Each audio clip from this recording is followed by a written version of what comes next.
Hey y'all, I'm Anna and welcome back to Anna's Home Cooking. Today I'm going to share with you my recipe for strawberry shortcake. We are in the middle of strawberry season, and what better way to use some strawberries than to make a good old-fashioned strawberry shortcake. So let's get started. I've preheated my oven to 350 degrees, and this is a 9-inch springform pan that I've sprayed with some nonstick cooking spray.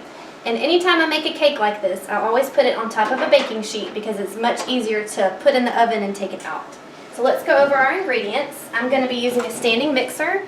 I have 1 stick of butter that's been softened at room temperature, 3/4 of a cup of sugar, 2 eggs, 1/2 of a cup of sour cream, vanilla extract. This is my homemade vanilla extract. One day I might share the recipe for that. And this is 1 1/4 cups of whole milk, some flour, salt, baking powder, and baking soda. And all of the measurements will be on my blog, and that is going to be down below. I've got a link for it.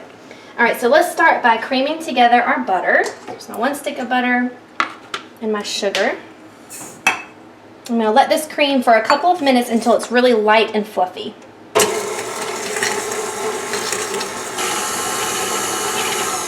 Alright, so that was creaming together for a couple of minutes, and now I'm going to add 2 eggs, plop, and some vanilla extract. I don't really measure this, but I would say if you're measuring, do about a tablespoon. The more the better. Now I'm going to mix that again until it's really creamy.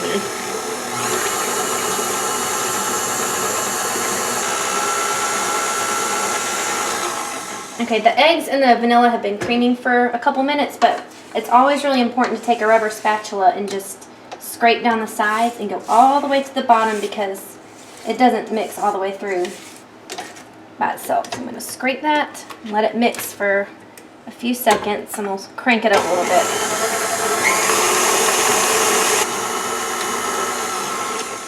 Alright, so that mixture looks nice and mixed together. Next I'm going to add in my sour cream and mix that for a second, and then we're going to mix together the dry ingredients.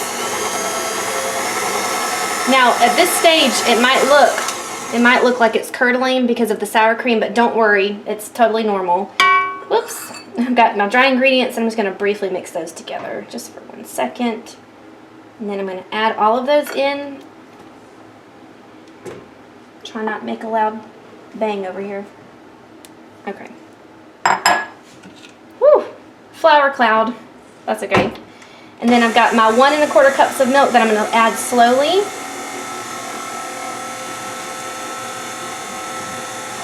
I'm just going to keep adding this until it comes together. Almost there. Alright, so my batter is pretty much finished. Again, I'm going to take my rubber spatula and just mix it really good from the bottom up. And y'all, this batter is so good. I'm definitely going to be licking that paddle. Ooh, it's dripping everywhere, but that's okay. Alright, so I'm going to take this and dump it in here. Oh, it's going to be so good. This is going to bake for close to an hour. Now every oven is different. I usually check on mine after 30 minutes, and then after 30 minutes I'll just check on it about every 5 to 10 minutes after that, because you just never know. And when this is finished, I will show you what it looks like, and then we'll move on to the next step. My cake just came out of the oven, and it actually only baked for about 45 minutes. But like I said, keep checking on it because I have made this cake before and it took an hour the last time I made it. So it's just really important to keep checking on it. But this looks perfect to me now, and I always take a toothpick. I insert it in the very center, and if it comes out clean with no wet batter, just some moist crumbs, that means it's perfectly finished. So I'm going to let this cool completely. It could take up to a couple of hours, and when it's cooled I will show you how we put the filling in and frost it. Okay, so I've cut my cake lengthwise, and I've made 2 layers. I should have been a little bit more patient because I didn't let it cool completely, but it's fine because it's all going to get covered up anyways. And I'm not very good at cutting things evenly. Alright, over here I have some strawberries. What I've done is this morning I sliced them all up. This is about 3 cups, or between 2 and 3 cups. And I put them in my bowl, and then I covered it with sugar. I did about 1 cup. And I let them sit like that for a long time, and you can see how juicy they are. This is going to be perfect. So what I'm going to do now is take some of the juice and some of the strawberries and just drizzle this all on top. I will finish that in a moment. And then after I cover the whole thing with some juice and strawberries, I'm going to take my freshly whipped cream. This is 2 cups of heavy cream, 3 tablespoons of sugar, and a splash of vanilla that I whipped until stiff peaks. So I'm going to cover this with my strawberry sauce and then cover it with this, and then I'll show you the next step. Hello there. Alright, one thing I want to be clear about with my little cooking channel that I'm doing is I'm a mom of 2, and she just woke up from her nap, so sometimes it's just going to be real like this, so just bear with me here.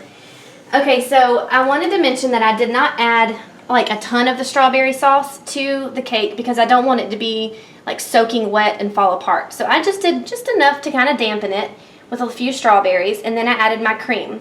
In a minute, I'm going to put this cake layer on top, and I'm going to make it the cut side up. So I'm just going to lift it up and place it there. And the reason I want it to be cut side up is so that the juice will soak in better. So I'm going to do that now, and then I'll show you the next step. Alright, so I just added another layer of the strawberries and strawberry juice. I did not add a ton, like I said, and all I'm doing here is taking a spoonful, and you can do as much or as little as you want. Plop it on there, and I'm using the back of my spoon and just spread it out. And I'm going to leave mine just like this. I think it looks homemade that way. It doesn't look perfect. I like that you can see the strawberries poking through and the layers. But feel free to add more whipped cream all around the side and make it look all cute and everything. But at this point, I'm going to take my parchment paper off. I put some parchment paper underneath here. You want a strawberry? Here you go. Okay, she's fussy. I put parchment paper underneath the cake just in case it gets really messy. You can just pull it out like that, and it looks really nice and clean. Although I didn't really need it, but so this is the final product, and I will show you what it looks like when I have it sliced up.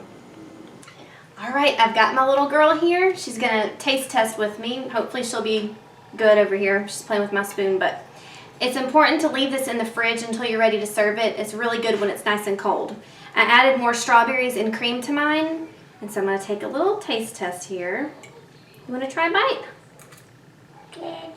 You want some? Oh, she just wants the cream. Is it good? Y'all, this is so good. It is perfect for a spring or summer day. Please make this while the strawberries are still in season because you will not regret it. If you have not already done so, please subscribe to my channel. She's destroying my cake, but that's okay. I hope you enjoyed this video. Please like and subscribe, and I will see you soon with more videos. Thank you. Bye.